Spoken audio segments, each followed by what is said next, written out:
Joining us now, Sheriff David Clarke.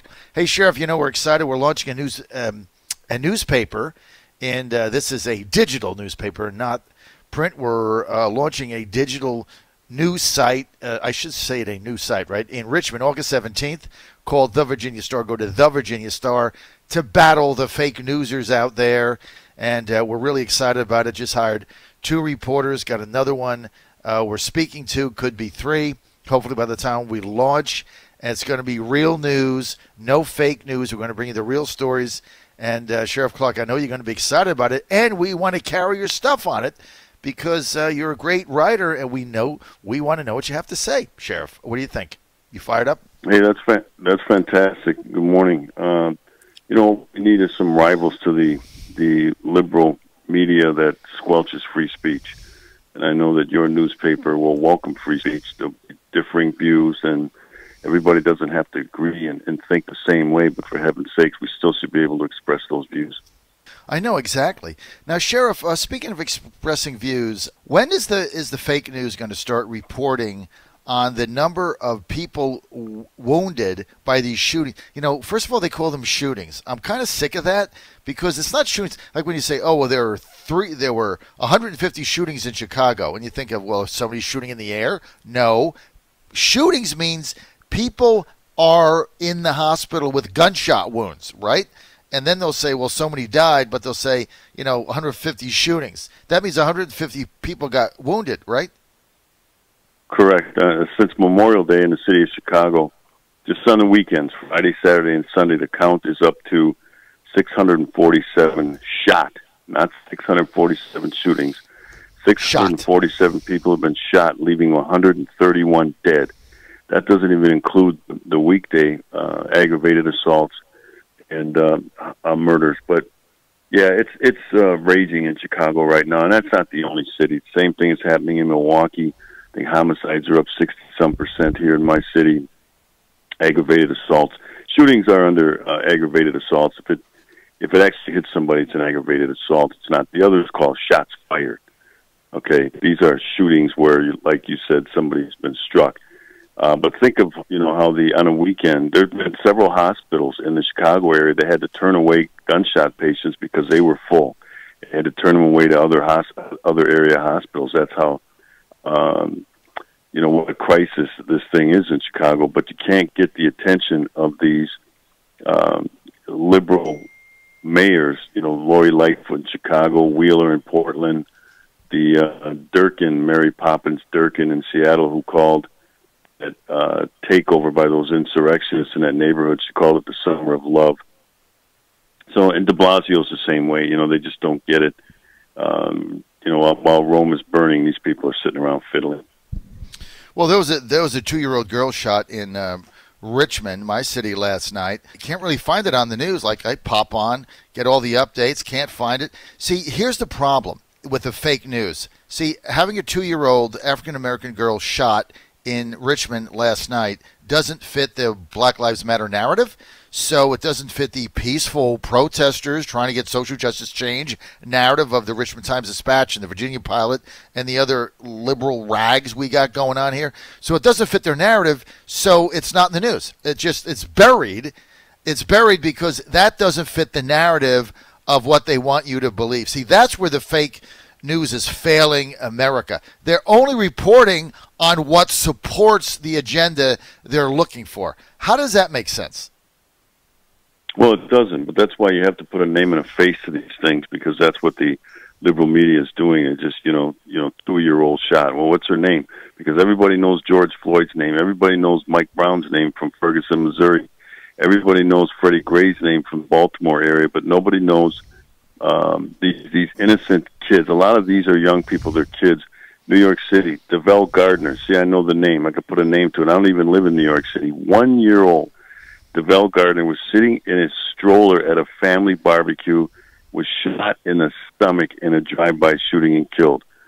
Shot in the stomach, a 1-year-old. But see, de Blasio, he comes out, and, oh, this is terrible. We have to stop this. Well, he's not doing anything to stop it. He's the one that opens the jails. He's the one that was in support of this crazy idea in New York State of no bail and low bail for very serious offenders. He's the one that opened up the jails and let all these individuals, these career criminals, out. And then he sits up there at the news conference feigning, sorrow for the murder of this 1-year-old. The guy's full of crap. He's got blood on his hands as far as I'm concerned, as these other mayors when this kind of stuff happens. In Chicago over the weekend, they had 33, just this weekend, past weekend, 33 shooting, leaving 33 shot, leaving 9 dead, including a 17-year-old kid. And I read his story yesterday, and he seemed like a decent kid. These aren't just gangbangers shooting up gangbangers. These are people caught in a crossfire, for heaven's sakes, as bullets rage out. Career criminals shooting up the neighborhood like it's some sort of shooting gallery. Well, here in Richmond, you're exactly right. At 2:11 a.m. today, there was a little 2-year-old girl shot. She was out with her, I guess, guardians, parents, whoever was there, and it was a drive-by shooting, and she got wounded. Now she's in the hospital. And, of course, we had to dig to find this story, African-American girl.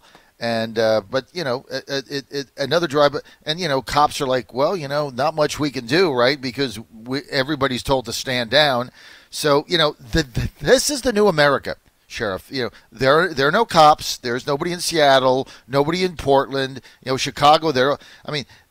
You look in Seattle. The police chief in Seattle, the Seattle City Council voted to take away the tools of the police officers in Seattle in order to protect the people and themselves. They took away the taser guns, the pepper spray, things of that nature, outlawed them. So the police chief said, okay, well, we have to do what city council says. That's the way the government works, but here's what I'm going to do.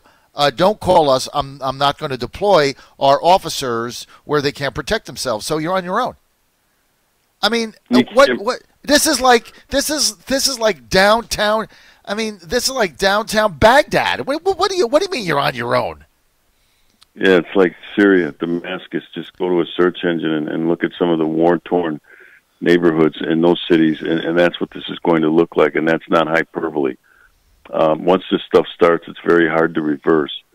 So you look at that chief that you just mentioned. How about the Minneapolis chief who put out an advisory to his citizenry where he said, if you're in a robbery, give everything up, don't argue, give your wallet up, give your cell phone up, just turn it all over to the hold-up men. And when I read that, I said, "You got to be kidding me! That is complete surrender to complete surrender to the criminal element." Yeah. And it reminded me of a public safety announcement I put out about, I think it was 2010, where I told the citizens in my county when I was the sheriff, in reaction to a spate of home invasion burglaries, I said, you have a duty to protect yourself and your family. Consider taking a firearm safety course so you can defend yourself until we get there. I didn't tell people that, let them in, let them have what they want, let them take anything they want. No. Now, sometimes, let's be clear here. Sometimes that might be the best course of action if they have the upper hand on you. But there are other circumstances where you can fight back, but you got to be prepared. And so that's the safety announcement I put out. Compare and contrast that to this Minneapolis chief who says, play victim, fall down, make yourself a victim, and we'll figure it out later. I mean, but for a police chief to say, basically the message is, if you're going to be an assailant, if you're going to be a robber, if you're going to be a thief, if you're going to hold up, if you're going to mug, I'm telling citizens to subdue themselves, give them whatever you want, and maybe we'll find them sometime later. Like, don't fight, don't try to get an ID, just give it up. Same thing is going to happen with storefronts. They're going to say, hey, if they come in and smash your window, let them take whatever they got. You have insurance, and they're going to take the position of the mobs, which is, well, property can get rebuilt, and you have insurance. I mean, it's almost like somebody goes in to rob a bank, and the security guard comes out, and they're like, hey, you know what? Just lie on the floor, because even if your money's here, you've got FDIC insurance. That'll take care of it. Don't get hurt. So, I mean, basically, you're going to have a lawless society. And if people start robbing banks, who is going to stop them if there's no police? Like grandma taking out her Social Security check? Yeah, that's part of the anarchy that's being promoted by these insurrectionists today. They want this sort of thing. This is a breakdown of law and order. This is, when the police step back and the police are not as aggressive and assertive as they need to be, and it's because they're under orders, the social order collapses. And that's what you're seeing in some of these cities, major cities all across America. And it's getting worse.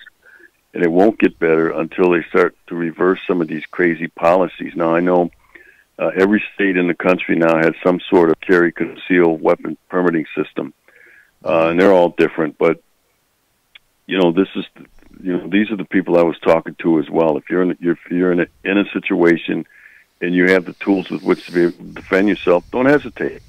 All right, Be smart about it. Think about it up front. Think about what your options are. Before the panic sets in, because that's the first thing that's going to happen. If you're approached by an individual and announces you're looking down the barrel of a gun, is you're going to panic. But you have to recover from that panic as quickly as you can, so you can start to think again, because the thinking process shuts down when you panic.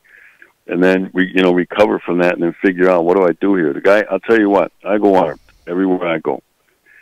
Some guy comes up to me and announces a holdup and says, "Give me your wallet." I'll say, "Yes, sir," and I'll reach down for my 9mm.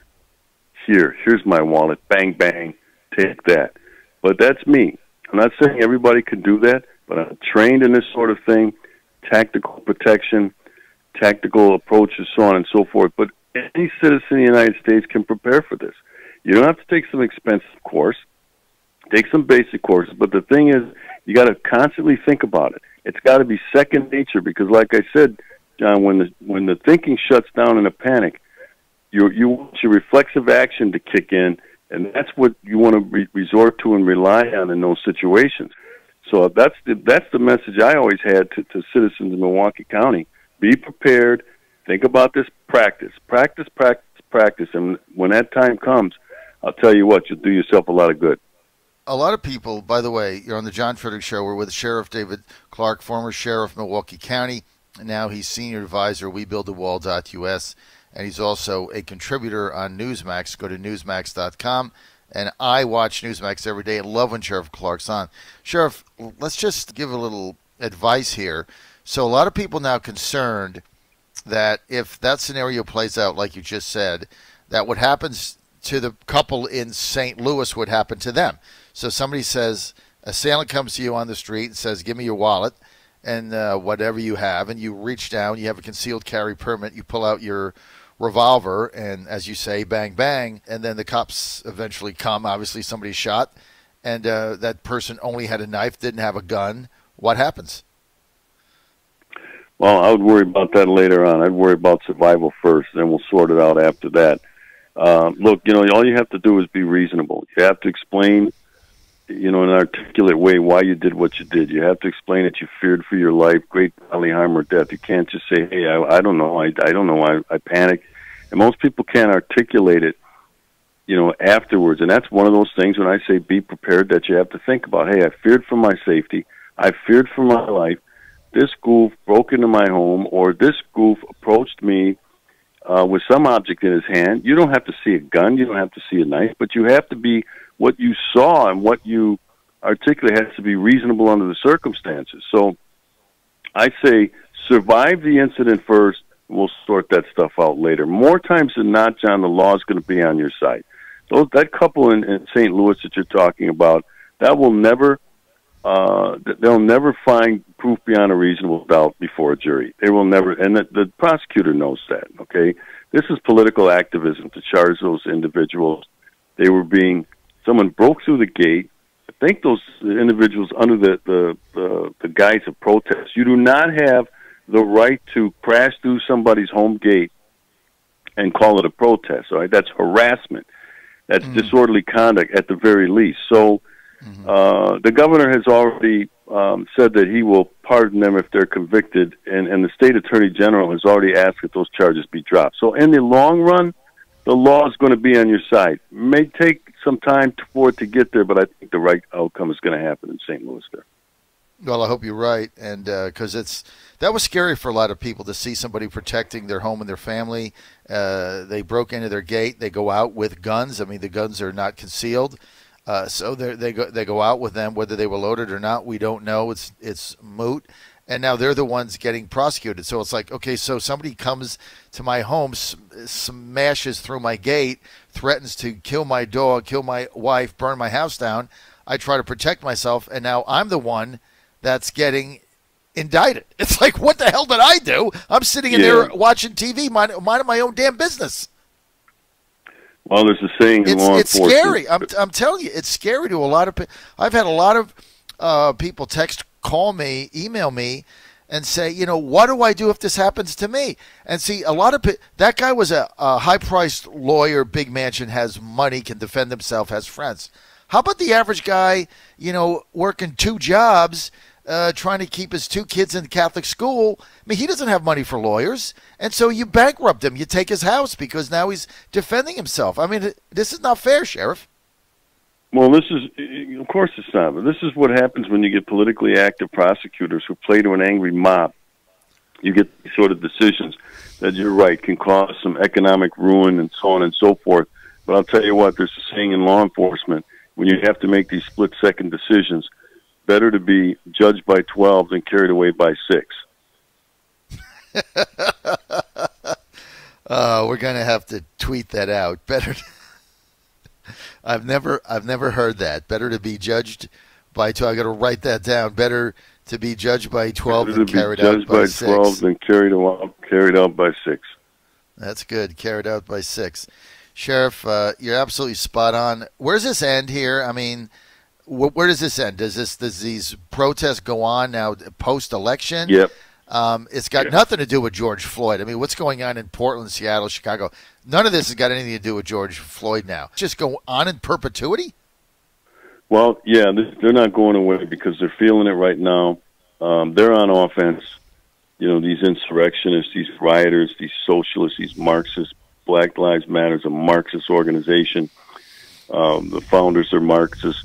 It goes on, no matter what happens in November. We can't sit around waiting around for the next election. The left has made it clear elections don't matter anymore. If they don't win, they'll delegitimize it. They'll ask for recounts.